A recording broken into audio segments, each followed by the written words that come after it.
Welcome back, everyone. So it's everybody's favorite Tandy. Um, when we left off, we got this machine to a pretty much 100% functional state. We repaired the original hard drive rather than replacing it with a solid state disk, because that's just what we do here at BBISHOPPCM's world.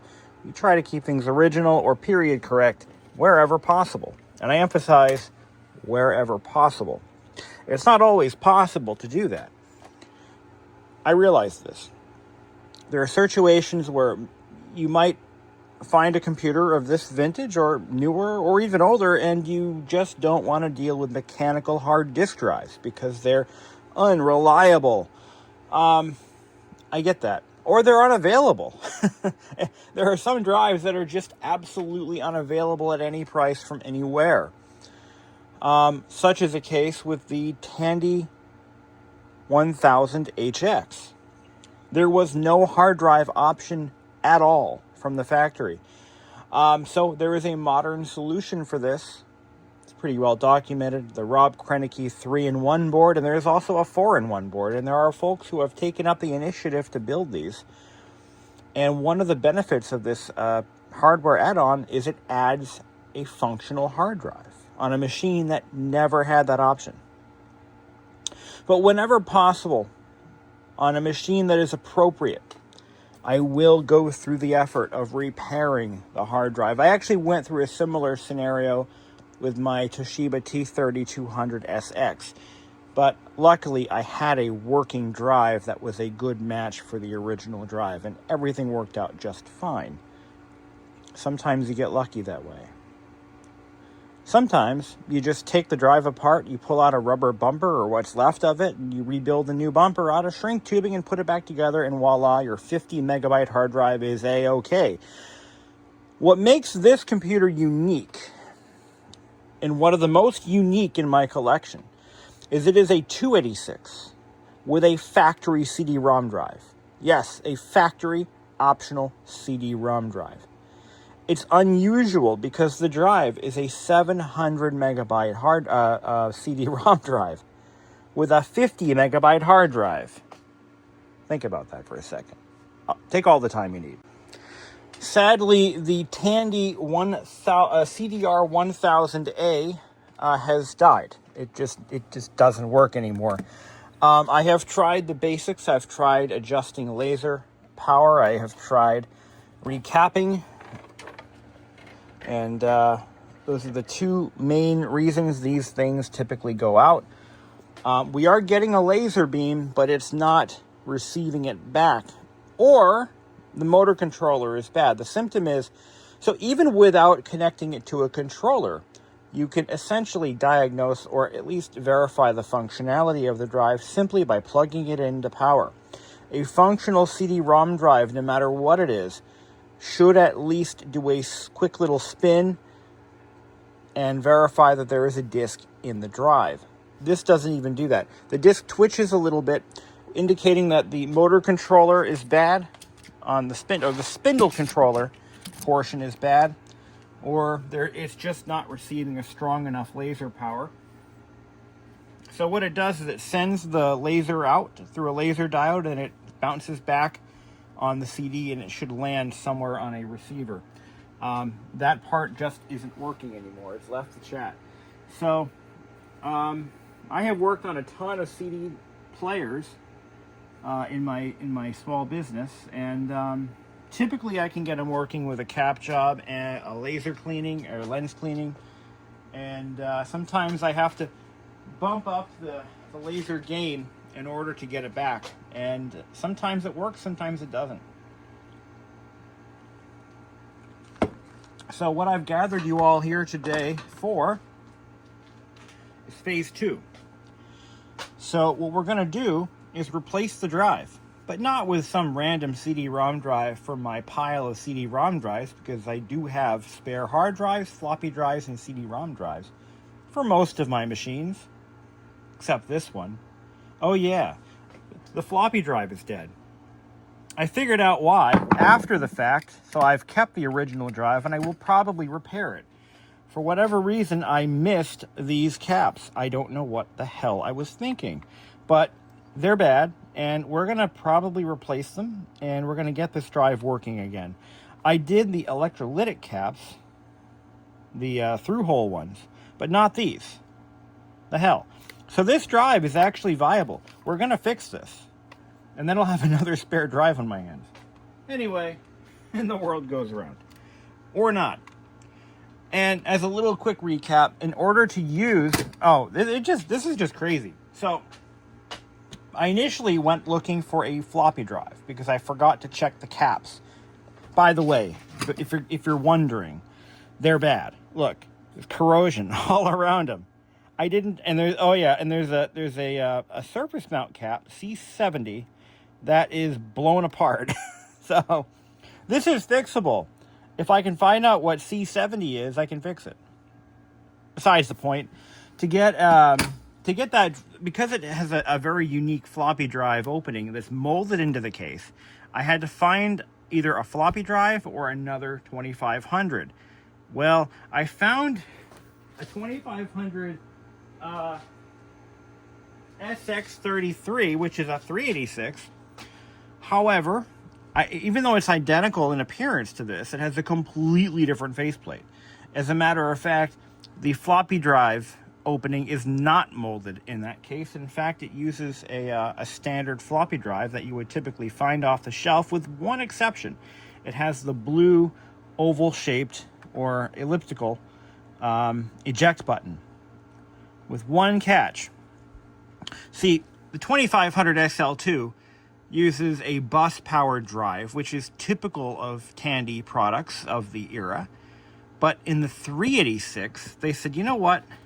Let's conform, and we're going to use standard floppy drives. So, luckily, I was able to use the 2500 SX33's floppy drive in the 2500 XL2 by using an adapter. The adapter is designed to allow you to use... I had to modify the adapter to fit, but it's designed so that you can use a floppy emulator on a Tandy 1000. It's all very complicated. All that to say that it works now. Everything works, except the damn CD-ROM drive. What are we going to do about it? Okay, let's get to that. So what we have here is a Mitsumi LUOO5S. This is the drive that the Tandy CD-ROM drive was based off of, and other than a slightly different faceplate, the internals are identical. My hope is, if this drive works, I can just swap the faceplate or whatever I need to restore the appearance of the Tandy drive. We'll see what happens. I got this off of eBay for $40 without a controller, untested, as is, no warranties, no returns of any kind. Okay, so I got the CD-ROM drive hooked up. I'm going to power up my monitor. Now this monitor needs help for just...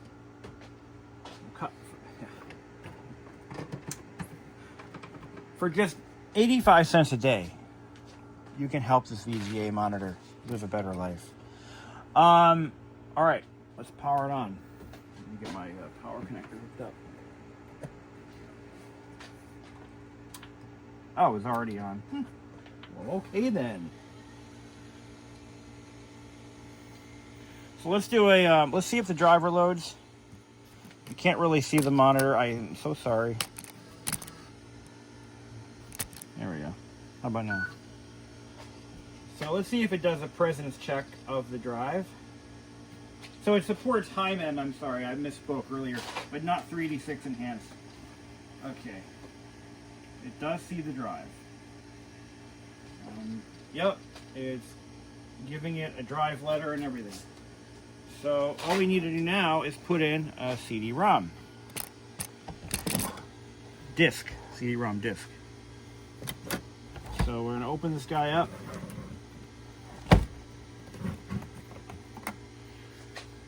Laser looks bright and shiny. I don't think I even need to clean that. So I bought the drive on eBay. Where's my disc? Oh, it's in here. I bought the drive on eBay, and I negotiated the seller down in price. Because I'm like, I'm not going to pay, I think he wanted like $75 for it. Now, this is a drive that is untested. No controller, no guarantees. Leave me alone if it doesn't work.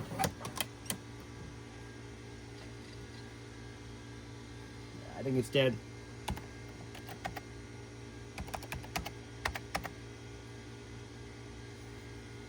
Well, yeah, it's dead. Same problem. And that's why I didn't pay $75 for it. Because I kind of knew that would happen. Well, it was spinning. Oh, it was actually spinning. All right. Well, so what gives?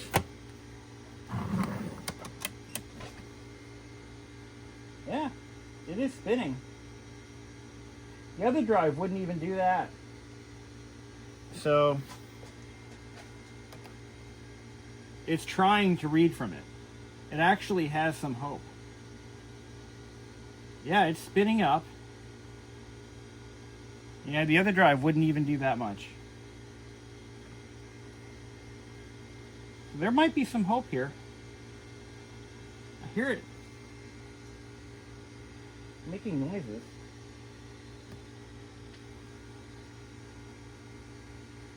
I don't know.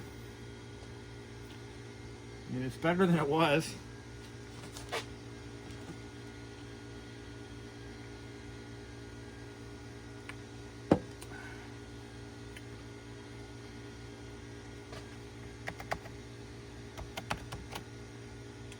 Just sort of hung up there for a sec. Let's just crack it open real quick. So that it is spinning a disc. Now, the other one wasn't doing that. So that's actually an improvement, believe it or not.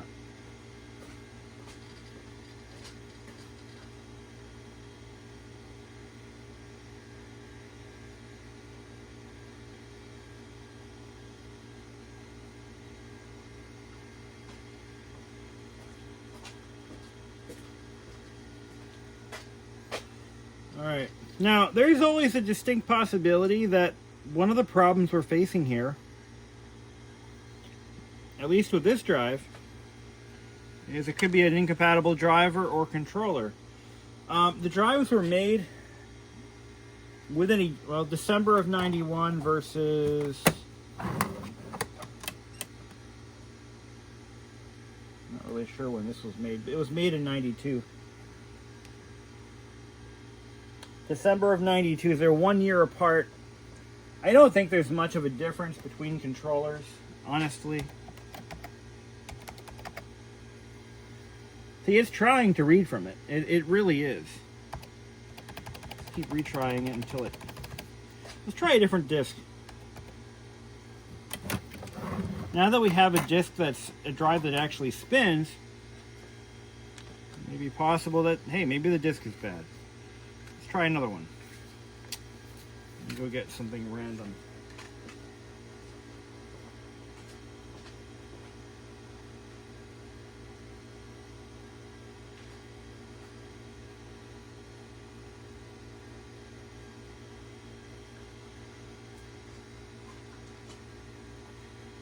All right.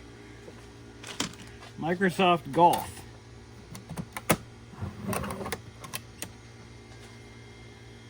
So it spins.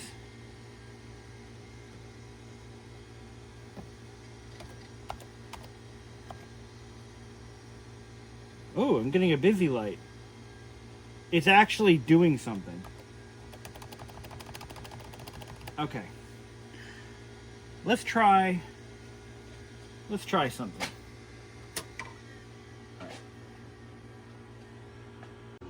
Okay, so I recapped it because why not?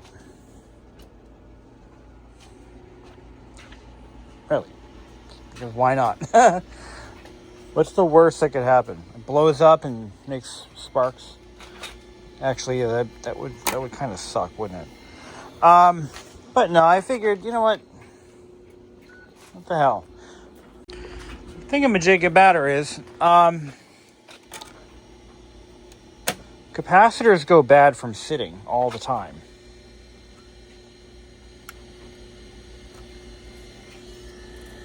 Here it's spinning. I know I heard it spinning.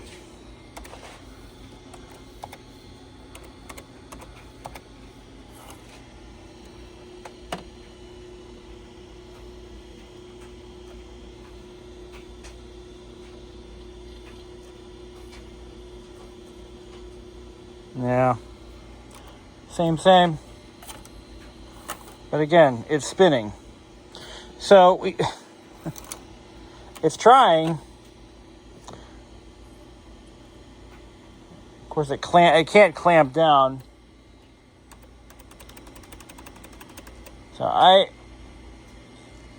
this is better than what we had with the old drive, but it ultimately is not solving the problem. So there's another issue at play. Don't know what it is, but we have made some progress. I will say that much. Whoa.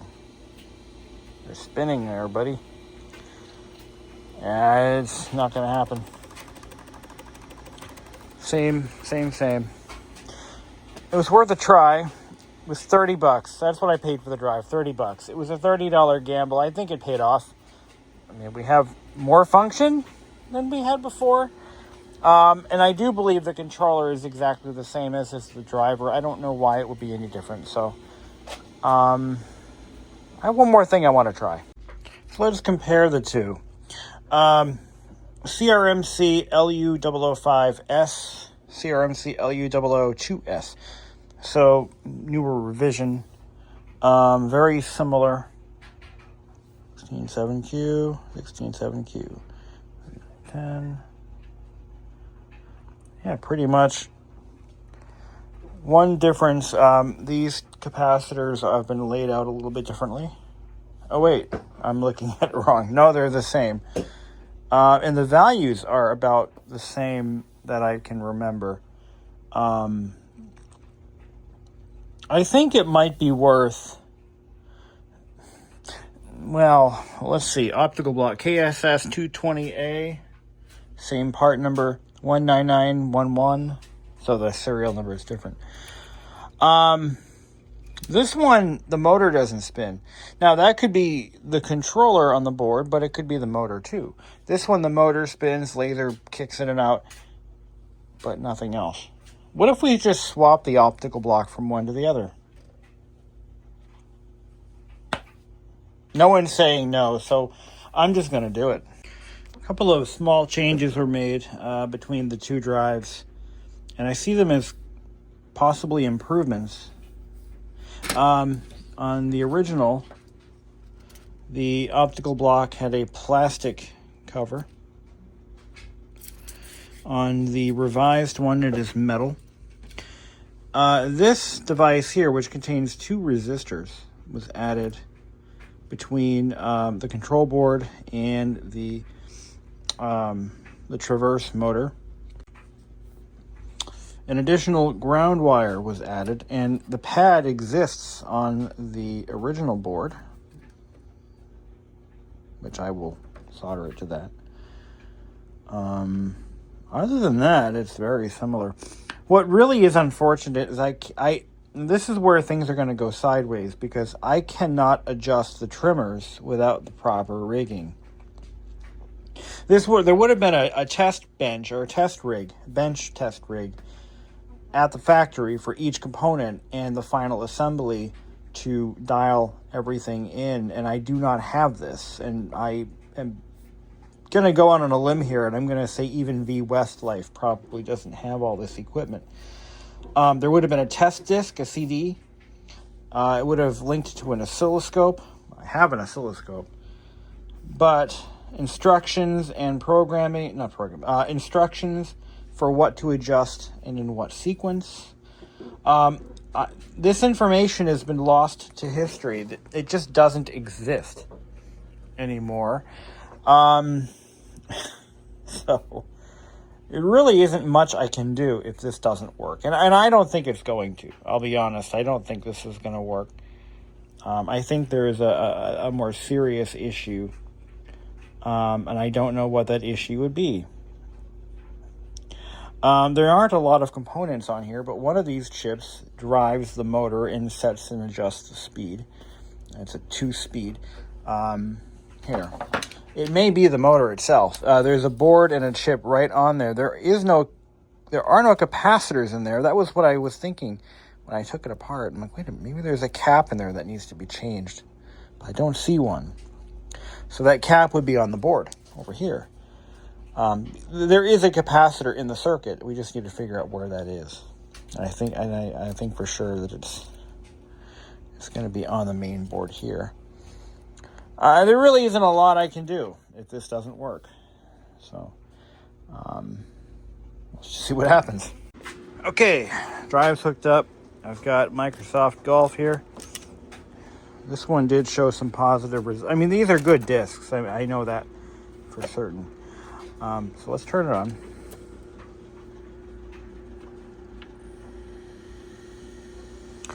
So what is our goal here? Let's see if the motor's bad on the original drive, and only that original drive can link to that controller. I mean, this is just a, what the hell, let's just see what it does.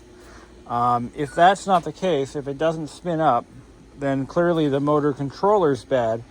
So having two of the same drive can help you narrow down where the fault lies. It doesn't mean that we're going to fix it, though. Unfortunately, it doesn't mean we have a solution. So let's see if that motor spins. Maybe. No, that's all it would do before. So, well, hold on now. I mean, it did spin a little bit more than it did before. It is spinning. All right. DIR.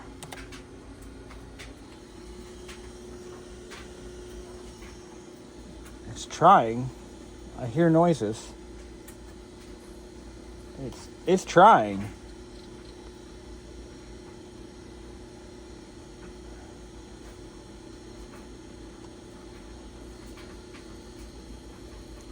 It is, I'm feeling stuff.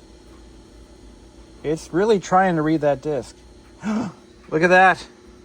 It's reading it, guys. Oh my God, it works. It works. Yes. It was the motor. The motor was bad. I'd be bowing right now, but it would be awkward because I'd be like this. It worked. It freaking worked. Oop, oop, oop. So there is no... All right, so you gotta... Oh, yeah, you gotta eject it. Let's put another disc in. Okay. We got it, guys. We found the problem. Now, there was a disc that wasn't reading. It wasn't... Where'd it go? It was my, my old... So this is the Software Toolworks World Atlas. Now this runs in DOS. And it is one of the only period correct CD-ROM.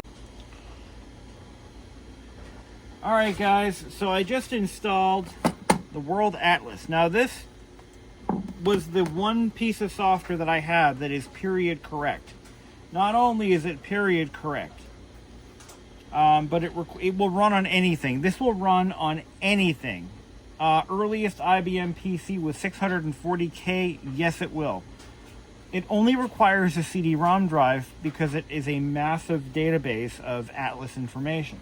New version 2.0, circa 1989. Now, I've just installed it to the hard drive. The CD-ROM reader actually read it, no problem. So let's go ahead and run it. As you can see, it has a point and click interface. And let's take a look at what the world looked like when this software was written. Spoiler alert, there have been some changes. So, try to get this. There we go. So let's take a look over in Europe. See if we see anything different. Now it's reading it right off the CD-ROM. So when you install it, it's only a minimal install because hard drives were only 5 to 10 megabytes back then, so it's not a little bigger. So we have East Germany, West Germany. We have Austria, Hungary, Romania, Bulgaria, Yugoslavia, Albania. And there's been other changes too. Czechoslovakia, I think that's still a country. East Germany. Index to Europe, East Germany. Let's see. It's going to take it a second because it has to spin up that 1X CD-ROM. There it goes.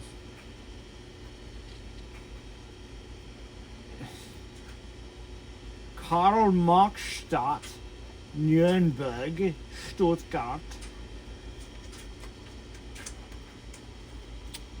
Oh, here we go. It's actually, so this is East, yeah, Berlin. So West Germany, yeah, okay, I get it. Let's take a look at Hamburg in East Germany. Oh, that's West Germany. Hold on a second. Is there a way I can zoom? So the date is correct. It's June 17th, 2025. Now this is implausible because there is no current time in West Germany because there is no West Germany. Try to tell the software that. Yeah, where's the wall here? Munich. Berlin. East Germany. Population 1.2 million, and as of 1985. So, yeah, it's a little outdated. Take a look in the United States, North America.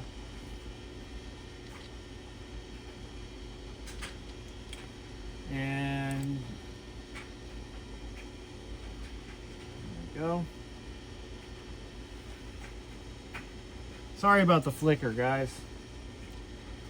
Can't win them all. Obviously, I don't see the flicker. So, United States, New York. What about New Hampshire?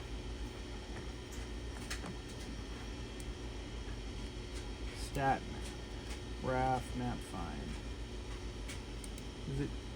Oh, that's an interesting. Can I change the view?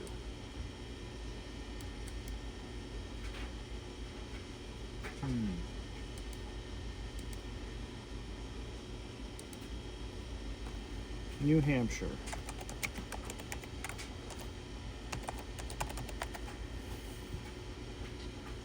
I'm gonna have to find a copy of like Encarta or something, one of the earliest CD-ROM encyclopedias. New Hampshire's not on here? What a ripoff.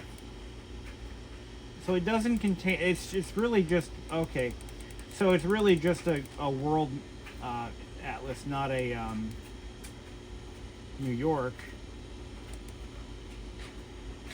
So it only covers the major cities, that's it. And obviously I'm not in a major city, so. According to the population in New York City, I guess, is 17,967,900 as of 1986. Distance to East Berlin. Oh, because that was my last. All right, I see. I gotta start looking for applications that'll run that are CD based from that time period. But guys, we fixed it. We literally shotgunned a cap job and we just randomly swapped out the motor and the entire optical block assembly. We made no adjustments at all. I'm not saying that's right. It probably is and could benefit from a complete realignment, but without the factory jigs, tools, reference guides, none of that, without any of that, there's really not much I can do, at least not with any confidence. So I'll take what I can get. I'm satisfied with the results, and this is going to go back together in about 20 minutes. All right, now it's all back together and happy. So let's see. This is nice and lubricated. This works very beautifully. Okay.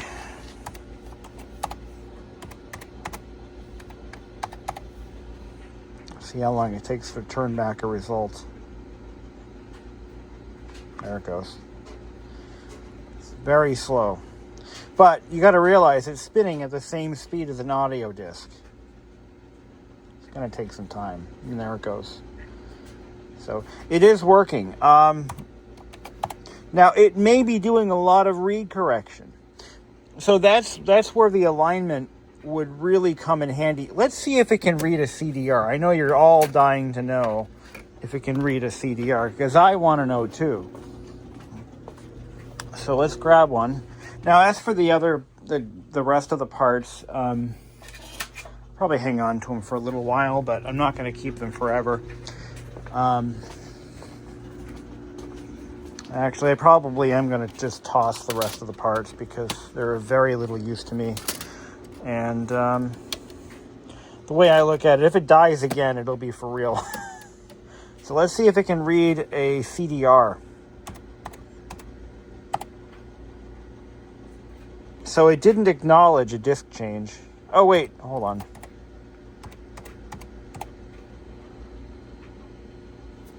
See how long it takes to turn back, if ever, on a CDR.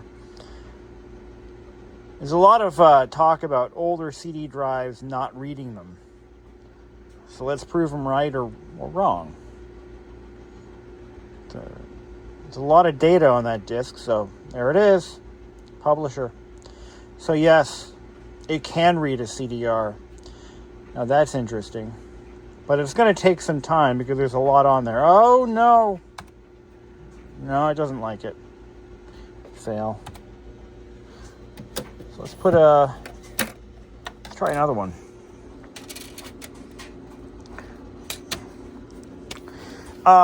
But what I have found is on some CD drives, you can tweak the laser gain so that it does read them. If you slightly raise it a little bit, just a little bit, just a tad, it will read them. So I'm going to grab a couple of these here. So National Geographic, no, that's not going to work. That's Windows 3.1 requires a real processor. Hold on a second. But just want to test a couple of disks so that we know we're in the clear. I love this. I love this. I love this drive.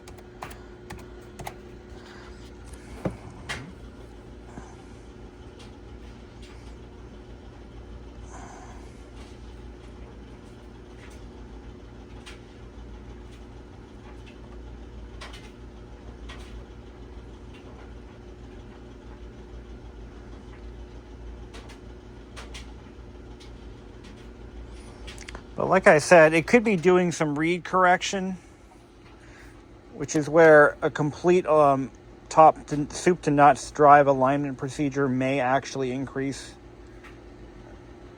It's reading it. It's working. So, Titanic Disc 2.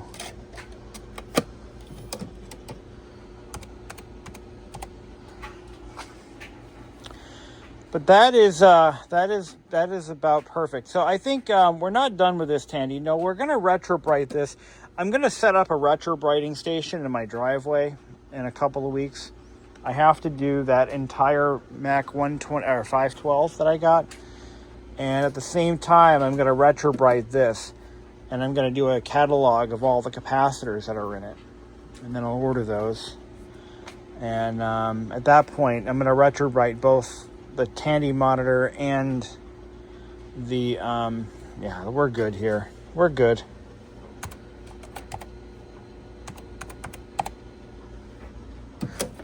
Yeah, I think we're in good shape. So, ooh. Is that just the varnish doing that? Huh. That looks nasty. Well, I think that's going to conclude our video. Thank you all for watching and have a great night.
That one's creepy looking, I like it.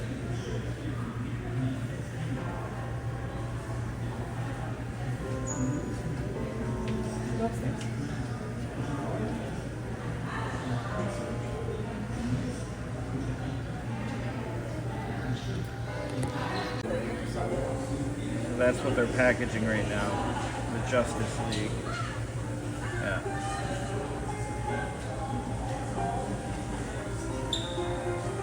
Yeah, there we go. Machine Jam.